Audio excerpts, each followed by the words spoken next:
নোয়াখালী জেলা জিয়ার সৈনিক দলের আহ্বায়ক হানিফ টিটুকে গ্রেফতারের প্রতিবাদে ও মুক্তির দাবিতে মানববন্ধন ও বিক্ষোভ মিছিল করেছে দলটির নেতাকর্মী ও এলাকাবাসী। জেলা শহর মাজিদির আদালত পাড়ায় এই মানববন্ধন ও বিক্ষোভ মিছিল অনুষ্ঠিত হয়।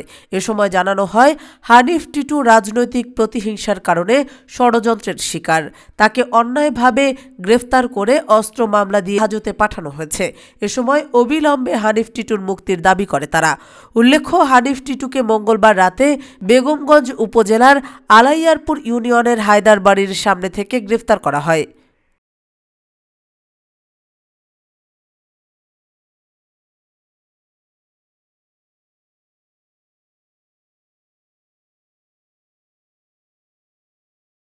ডেস্ক রিপোর্ট, নিশান ডিজিটাল।